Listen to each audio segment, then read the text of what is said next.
senhor falou em lesão. Qual é a lesão mais comum ao jogador, em tosse ou a lesão muscular? Muscular. Muscular. Eu diria para vocês, bem popularmente, bem futebolisticamente, a lesão muscular é traíra. Ah, é? É traíra. É traíra porque você vai embasado pelo exame, vai embasado até pelo exame de imagem, que hoje é outra coisa que tem. Eu comecei, no meu tempo não tinha ressonância, era vamos lá, como é que tá, vamos. Hoje você tem uma gama de imagens, mas a lesão muscular é a lesão mais comum e que você tem que ter muito cuidado, porque senão ela recidiva. E se ela recidivar, você cria um ponto de dúvida na própria cabeça do paciente que é o teu atleta. Aí o cara vai jogar, vai praticar o esporte, mas vai sempre achar que ele vai sentir. Então é muito importante que tenha esse cuidado com as lesões musculares, que trate-a muito bem e respeite o tempo da fisiologia do músculo. Isso é muito importante. E você tem hoje uma gama de exercícios, e aí entra o trabalho da fisioterapia, aí entra a fisiologia do exercício para prevenir e para proteger a musculatura. Na sua trajetória cuidando de atletas de alta performance, quais os casos de lesões mais marcantes que você tratou? Olha, a gente pode citar nomes, porque na verdade foram coisas da época. O caso mais difícil que eu tive de atleta de futebol foi o Nélio. Nélio, que foi do Flamengo. Sim, Nélio. Sim. Quando nós ganhamos o Campeonato Brasileiro em 1992, é porque a gente é velhinho. E aí velhinho a gente fica lembrando dessas coisas. Esse menino jovem não sabe, mas quando nós ganhamos o Campeonato Brasileiro em 1992, o primeiro jogo foi 3-0. O Flamengo ganhou de 3-0 do Botafogo. E o Nélio me fez uma lesão boa em termos de joelho, e o Nélio tinha e tem ainda genovaro, o joelho arcado para fora. Jogador habilidosíssimo, né? Muito rápido. Maravilhoso. E ele fez a lesão do ligamento cruzado, lesão de menisco, lesão de mais 2 ligamentos, que a gente chama de foi um pacote. Foi um pacote. E naquela época você não tinha ainda tão esmiuçadas metodologias de tratamento. Foi um caso que foi difícil, mas que eu tive a alegria de recuperá-lo, e depois ele continuou jogando. Ele jogou pelo Flamengo, depois ele foi jogar em São Paulo, depois ele foi jogar na Hungria. E hoje ele é um menino que eu encontro de vez em quando na rua, e hoje joga no Master do Flamengo ainda. Joga lá o futebolzinho. Então esse foi o caso que mais me marcou, assim, em termos de lesão grave. Eu tive um caso muito interessante, que foi o único também, uma fratura exposta. Lembra-se do Nelsinho, que jogou no São Paulo, que foi emprestado do Flamengo, depois...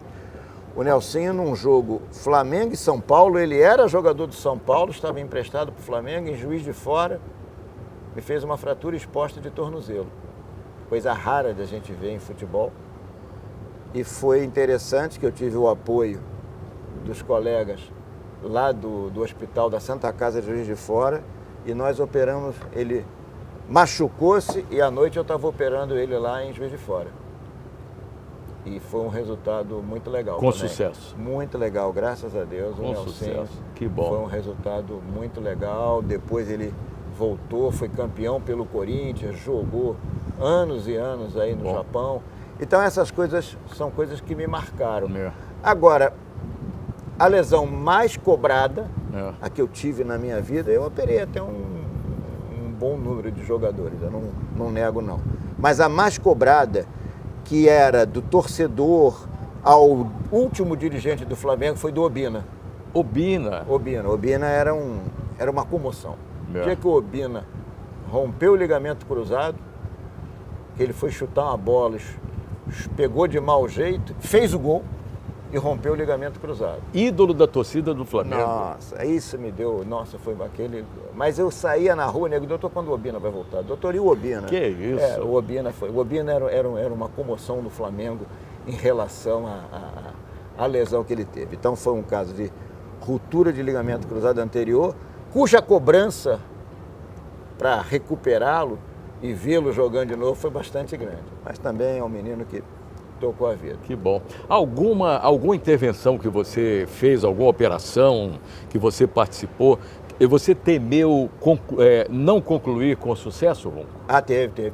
Deu cabelinho branco. Ah, é? Eu tive o caso do Leandro Ávila. Leandro Ávila. Jogador que foi do Vasco da Gama. Vasco, Botafogo, Flamengo, Palmeiras. Algumas passagens pela seleção. Belo rápidas, jogador, mas também, um menino que infelizmente eu fiz uma artroscopia nele e teve um quadro de infecção. Aquilo me custou um procedimento de artroscopia de joelho num jogador de futebol. Hoje tem a técnica da sutura de menisco, que é altamente discutida se você vai fazer ou se você não vai fazer com o jogador. Mas um procedimento de artroscopia normalmente leva em torno de 15 dias, 3 semanas, e a pessoa está treinando. O Leandro levou 8 meses. 8 meses. Foi cansativo, foi desgastante, mas também ficamos junto do atleta. Isso é uma coisa que a gente tem que ter, aliás, é função do médico estar junto do seu paciente. Ele entendeu que foi uma complicação, e complicação médica só faz para quem faz o procedimento. O cara que diz que não tem complicação é porque ele não bota a mão. O cara que bota a mão no doente tem complicação, tem seus casos que não são bem sucedidos, isso faz parte da medicina. Claro.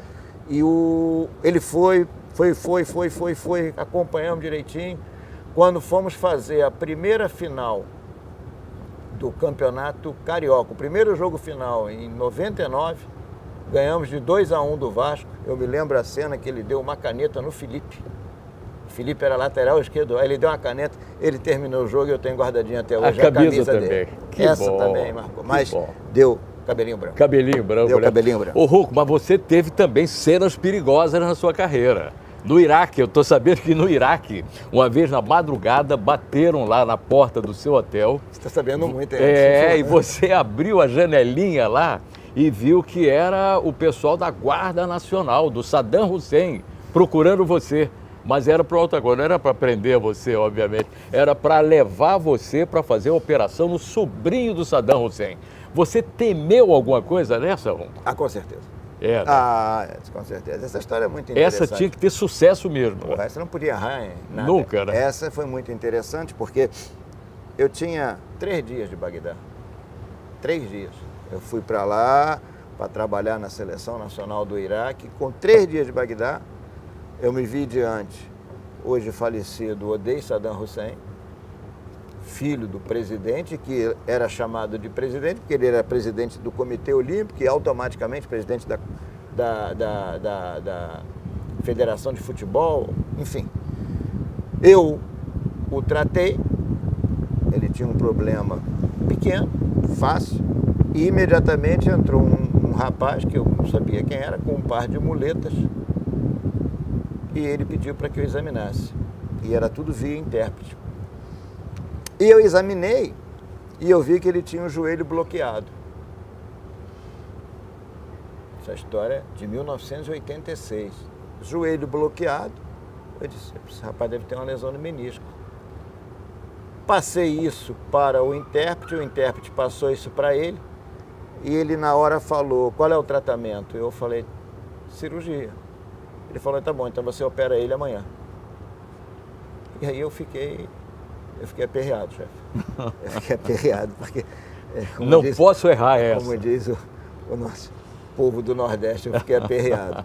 Porque realmente era uma situação muito difícil. E aí eu dei uma escorregada, vou ver e tal, empurrei, não operei no dia seguinte, mas operei 2 dias depois. E foi bom. Deu certo, Edson. Que bom. Graças a Deus deu certo. Que bom. Era uma lesão de menisco. Eu fiz a técnica, não fazia por artroscopia, eu fiz a técnica que nós chamamos em medicina de céu aberto e deu certo. Que bom. E aí deu para ficar 2 anos em Bagdá, mas... Senão você ia ficar para lá de Bagdá. Ia ficar para lá de Bagdá, é verdade. Mas foi uma experiência interessante. Esses meus 2 anos no mundo árabe foi uma experiência muito interessante. Acabou que a gente ampliou consultório, operamos pessoas no Iraque, criamos uma metodologia e conseguimos para quem foi para lá com 30 anos, foi uma experiência muito boa. Graças a Deus deu certo.